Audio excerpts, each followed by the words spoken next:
नमस्कार, one India Hindi में आपका स्वागत है। मैं हूं राधिका। रूस और यूक्रेन के बीच जारी युद्ध से पूरी दुनिया तनाव में है। दोनों देशों के बीच 8 दिनों से जंग जारी है। सैकड़ों सैनिकों की मौत हो चुकी है। आम लोग भी हमले का शिकार हो रहे हैं। जगह जगह धमाके हो रहे हैं। इस बीच वहां फंसे भारतीयों को निकालने के लिए ऑपरेशन गंगा का मिशन तेज कर दिया गया है। इस बीच वायुसेना भी अब यूक्रेन में फंसे भारतीयों की वतन वापसी में मदद कर रहा है।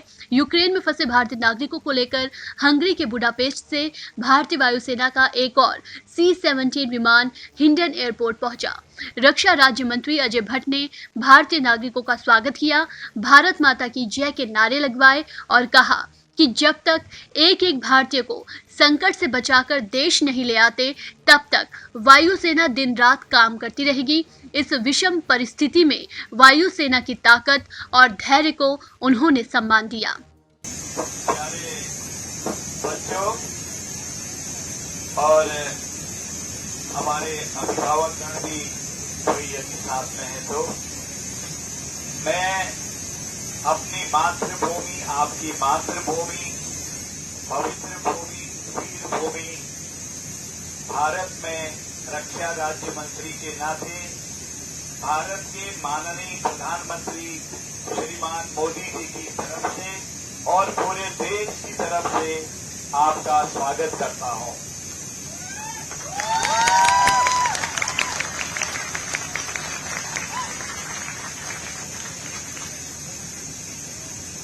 ऑलमाइटी की बहुत बड़ी कृपा है कि हम सब सकुशल आए हैं।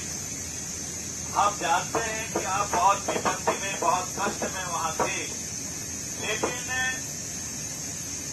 मजबूरी की कोई बात नहीं। दूसरे देश में कुछ किया नहीं जा सकता था, परंतु जो प्रधानमंत्री जी ने किया, विषम परिस्थितियों में एक एक छात्र को निकालने की व्यवस्था और लगातार अभी मैं टेलीविजन पर देख रहा था कि वहां के माननीय प्रधानमंत्री जी से और जो थोड़ी बहुत हमारे छात्र छात्राएं रह गई हैं उनको सुरक्षित निकालने के लिए बातचीत की है और लगातार बैठकें हो रही हैं। खुद नजर रख रहे हैं एक एक बात पर। आज आप देखिए भारतीय वायुसेना के जहाज से अब आप आए हैं। मैं सारी हमारी क्रू की टीम को, जितने भी हमारे पायलट्स हैं और जितने इस टीम में थे, आपको भी बधाई देता हूं कि लगातार आप जिस शक्ति से, जिस ताकत से कल दिन भर उड़े और आज फिर आप रात में 7 या 8 घंटे की यात्रा करके हमारे बच्चों को, हमारे लोगों को सकुशल लाए हैं। प्रभु आपको ताकत दे और आपको मजबूत बनाए और हम काम कर सकें। मेरा आपसे एक निवेदन रहेगा कि ऑपरेशन गंगा माननीय प्रधानमंत्री जी के नेतृत्व में चल रहा है। शायद मेरी समझ से एकमात्र आपका और हमारा देश यानी कि भारत देश है जो अपने बच्चों का, अपने अभिभावकों का, अपने नागरिकों का इस तरह से ख्याल कर रहा है। हर चीज की व्यवस्था, जब से आपने यूक्रेन की बाउंड्री छोड़ी होगी, आप दूसरे देश के किनारे आए होंगे, 4 मिनिस्टर वहां पर हमारे गए हैं, हर संभव व्यवस्थाएं कर रहे हैं।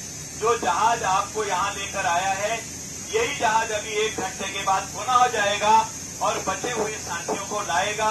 इसमें ब्लैंकेट जाएंगे, टेंट जाएगा, खाने का सामान जाएगा, डॉक्टर की टीम जाएगी, दवाई जाएगी, हर चीज। जैसे एक अभिभावक, एक गार्जियन अपने बच्चों का ध्यान रखता है, जैसे आपके पेरेंट्स, माता पिता, क्योंकि मेरे भी माता पिता हैं, मैं उनका प्यार जानता हूं, माँ का, पिता का, जिस तरह से वो ध्यान रख रहे हैं, रात दिन जो जिस धर्म का है उस ईश्वर को मानते हुए प्रार्थना कर रहे हैं मेरे बच्चे सकुशल आ जाएं।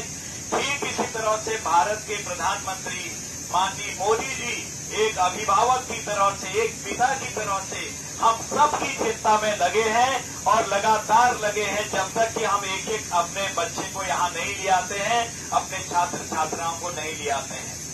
मैं उनको बहुत साधुवाद देता हूँ। कभी कभी मन में ये बात आती है, रात भर हम सोए नहीं है, सारे ऑफिसर सोए नहीं है। गौरतलब है कि इससे पहले भारतीय वायुसेना का पहला C-17 ग्लोब मास्टर विमान रोमानिया से लौट आया है। पहले विमान में भी लगभग 200 भारतीय नागरिक सवार थे। तब भी भारतीयों को रिसीव करने के लिए केंद्रीय मंत्री अजय भट्ट हिंडन एयरबेस पर मौजूद थे।